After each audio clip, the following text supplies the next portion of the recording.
Hey folks, my guest today is Tom Bendenbos. Right after business school and education web development, he started a web development agency with his brother in 2010. After that took off, he started focusing and noticing the increased demand in legal tech, privacy SaaS. They launched the web agency and then eventually built their first privacy SaaS tool, Cookie First. Having that background on online marketing, digital design, these are currently his roles at Cookie First as he looks to scale the business. Privacy software as a service at cookiefirst.com. Tom, you ready to take us to the top? Tom, you ready to go? Yeah, of course. Yeah. All right. Yeah. So cookiefirst.com is the website. Tell us who you're selling to. Who are the customers today? Well, it varies a lot. So it could be small business owners to corporates and everything in between. So we got it's also from different sectors, because obviously everybody in every company in the EU needs to comply with the current regulations. So in the US, you might not have these privacy regulations yet, at least not the federal laws. But in Europe, we do have that. So, and Tom, what are brands and companies? What are they paying on average per month to use your technology? Well, we have a per domain pricing and per subdomain pricing. So it depends on your plan. It could be €9 a month or €19 a month per domain and per subdomain. Obviously, larger clients, they have multiple websites, multiple domains. So we got clients that pay €1,000 a month, but also, of course, clients who pay just €9 a month. Is $1,000 a month your highest paying customer? Well,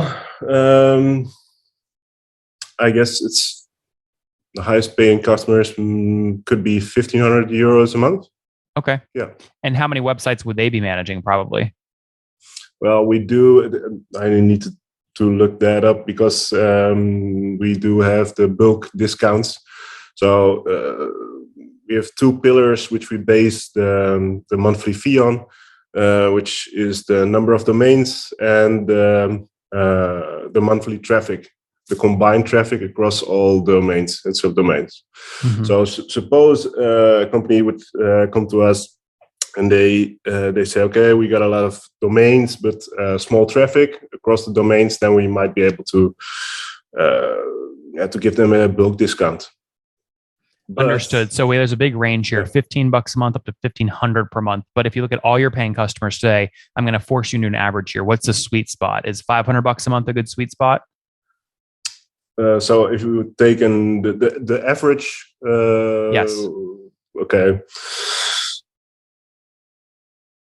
I think on average, customer would pay €30 a month. 30. So two domains, 2 or 3 domains. Yeah. Okay. Fair enough. Let's get the backstory here. When did you launch the business? We launched the business at the end of 2019. So in October, we went live at October 2019. And we did some pre-launch, soft launch before that. Oh, what's going on there, YouTube? Good to see you guys. Now imagine this. You love watching these interviews with SaaS founders, but imagine if we took all of the valuation data out from over 2,807 interviews I've done manually. Saves you a lot of time. Well, we've done this. We've built it into the beautiful interface inside of FounderPath. Check this out. I'll show you how you can access this in a second, but you log in, you connect your Stripe account, you see your valuation real time, you can see what it changed over the past 88 days, and even set goals for valuation this year.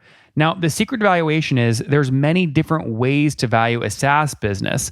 So the reason you're going to see 3 or 4 different valuations inside of your FounderPath dashboard, this is all free by the way, is because depending on who's doing the buying of your SaaS company, you're going to get a different valuation. A VC is going to pay a different valuation. Private equity firm is different. If you're going to do a minority sale, that's different. And if you sell the whole business, that's a different valuation. You can see all those when I hover over here. Right. So the teal is what a VC would pay, yellow is what private equity, and red is if you sold the whole thing outright. Now, what's cool about this is not built off random data. Again, you guys hear these interviews on YouTube. All these data are built from real-time valuation data points founders share with us on the show. So traction, 1.2 million, seed round, 3.7 raised. They sold 22% of their business. Go in here and filter by the event. Maybe you only want to see companies that have sold the whole business. Well, here are a bunch that have been acquired, the valuation and the multiple. Maybe you're going out right now and you're raising your seed round. Well, go in here and look at all this recent seed deals that went down, what they raised, what valuation they raised at, and what percent that they sold. There's never been a larger data set of SaaS valuations than what you can get now inside of FounderPath, and we're thrilled to bring it to you. All right, we're going to go back to the YouTube video here in a second, but if you want to check this tool out, if you want to jump in and sign up, you can check it out for free to get your valuation at this link, founderpath.com/products/valuations. Or if you go to founderpath.com and hover over products, click on get your valuation here and go ahead and sign up to give it a whirl. Again, all that valuation data live right inside the platform. I hope to see you there. All right, let's jump back into the interview. And right from the start, it headed off because GDPR was kicking in. A lot of requirements at the end of 2019. So immediately we got clients on it. Do you remember how much total revenue you did your first year in business in 2019? In 2019, it was not that much. I guess it was 15K, but it was of course the last 2 months, and we're just kicking in. So 2020, it was I guess almost 300K euros.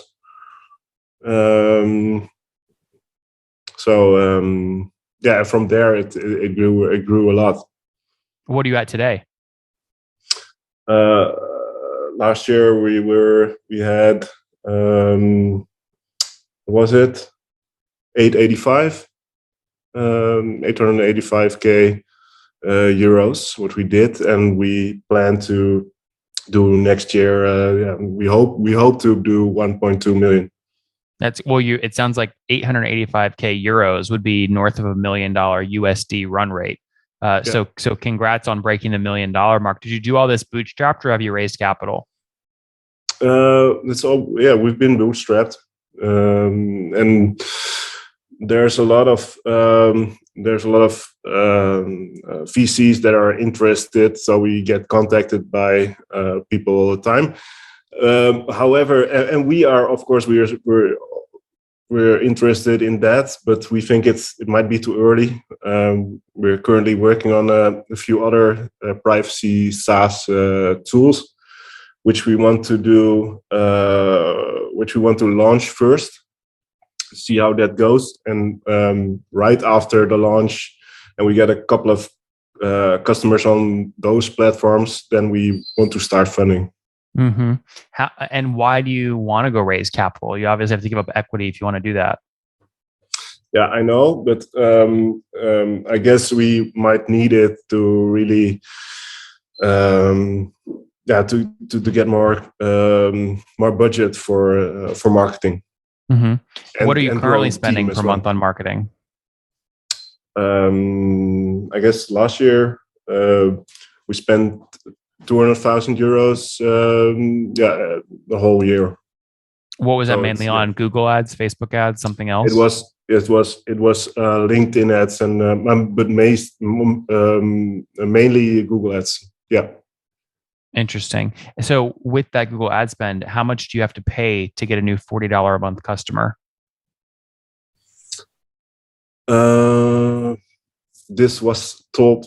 One of my team members told me this number, but I'm sorry, I don't have an answer right now for you. No problem. How many customers do you have today? 35,000. 30. Those are all paying customers? Not all. So I need to take a look here. So it's I think you have about 2,100 paying, something like that. No, it should be more. Actually, I don't know where you get your Well, if you you're get doing, your if you're numbers doing, from. if you're doing, I'm just using your numbers. If you're doing $85,000 a month in revenue divided by a $40 average, that's 2,125 customers. That could be, but there might be a little bit.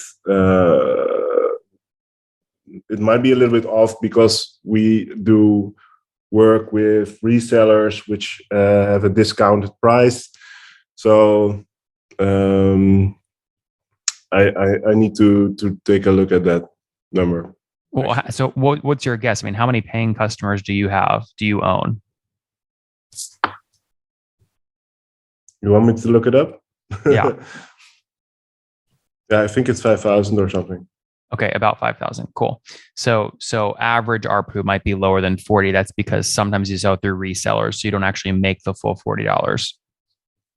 No, no, that's right. But there, because resellers they get the pricing for a 30% discount. They get plans for a 30% discount. Got it. Yes. Got it. So do they typically charge more then so that they make a margin? Or in other words, what kickback do Yeah, you we pay to offer. your Of course, they can use our own pricing, so they can have the 30% margin, but they also can charge an additional fee or an implementation fee if they would like. So how that's many their. resellers drove you at least $1 of revenue last year?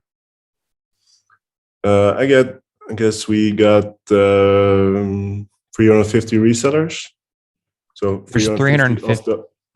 of those paying customers are resellers. So my question was, how many resellers drove you at least one customer last year?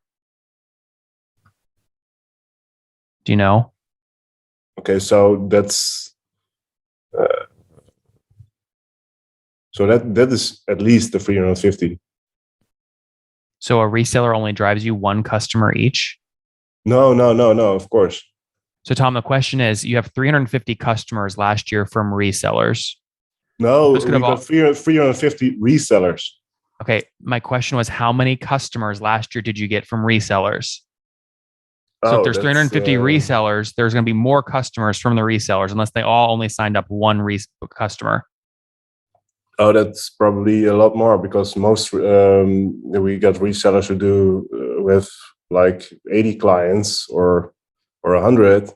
But I can say Okay, there are resellers who only have 3 domains of one customer. I So see. yeah. How are you signing up? That's a lot of resellers to manage, 350. How are you finding them and managing them? Oh, I found them partially through LinkedIn, but also just like Google does. They send business owners a card. So I went through the Chamber of Commerce lists and got the addresses. So I mailed those people. So we got a number of ways to reach these resellers. What are some other ways? Chamber of Commerce and direct mail is a great idea. What are some other things you tested? Through LinkedIn, of course, and LinkedIn advertising, Sales Navigator, um, those kinds of ways. Yes. So Sales Navigator, direct mail, anything else? Yeah, and Google Ads, of course, and Google AdSense. So bannering. So you'll run Google Ads not just to target customers directly, but also to target resellers. Yeah, because it's more profitable to target resellers, of course, because you only have to explain the tool once, of course, and then the reseller can take that knowledge to their own clients, and then uh, it would be quicker and less support for us.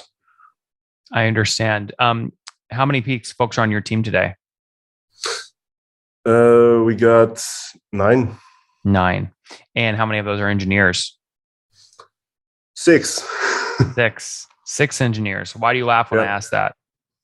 Well, because we as a team, we wear many hats, but what's needed the most at this time is we need the engineers We do the online marketing and the management ourselves, also the legal aspects. We recently added a team member who's responsible for the legal aspects, and that's more like a privacy expert. But what we need now is people that can free us from our own time. So my brother and I, we need to delegate a few other things like marketing stuff. So Tom, do you and your brother, since you guys are bootstrapped, do you guys own together 100% of the business? Yeah. Would you guys consider selling for $5 million today, all cash up front?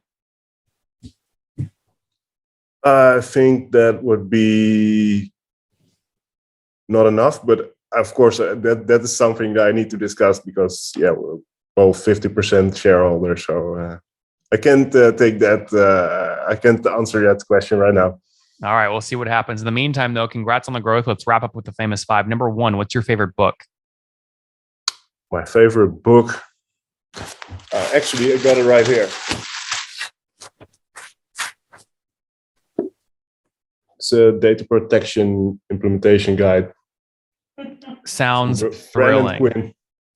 He would like that if he saw this. I've never been more excited looking at a book title than I have looking at that one. Okay, it's about legal tech and legal frameworks. No, I'm kidding. It takes a special kind of person to get excited about that stuff. So congratulations. I mean, that's a key part of your niche is staying on top of all that stuff. Clearly, you are. Number two, is there a CEO you're following or studying? Well, I do follow Andrew Gazdecki, which might be an acquaintance of yours. Number three, what's your favorite online tool for building the business? For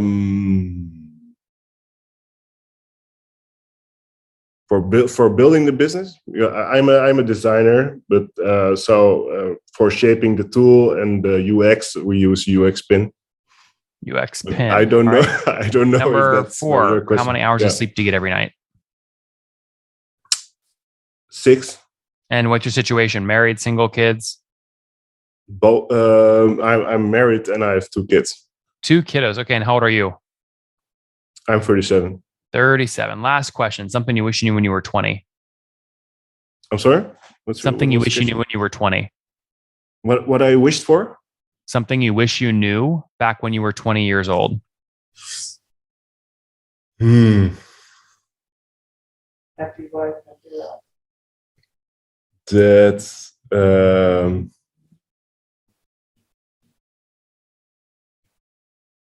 don't party too hard and don't game.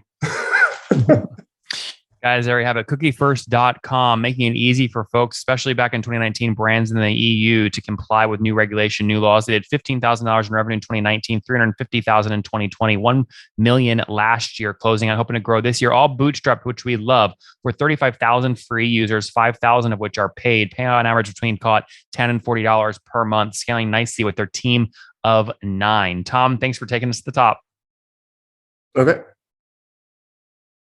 One more thing before you go. We have a brand new show every Thursday at 1 p.m. Central. It's called Shark Tank for SaaS. We call it Deal or Bust. One founder comes on, 3 hungry buyers. They try and do a deal live, and the founder shares back-end dashboards, their expenses, their revenue, ARPU, CAC, LTV, you name it, they share it. And the buyers try and make a deal live. It is fun to watch every Thursday, 1 p.m. Central. Additionally, remember, these recorded founder interviews go live. We release them here on YouTube every day at 2 p.m. Central. To make sure you don't miss any of that, make sure you click the subscribe button below here on YouTube, the big red button, and then click the little bell notification to make sure you get notifications when we do go live. I wouldn't want you to miss breaking news in the SaaS world, whether it's an acquisition, a big fundraise, a big sale, a big profitability statement, or something else. I don't want you to miss it. Additionally, if you want to take this conversation deeper and further, we have by far the largest private Slack community for B2B SaaS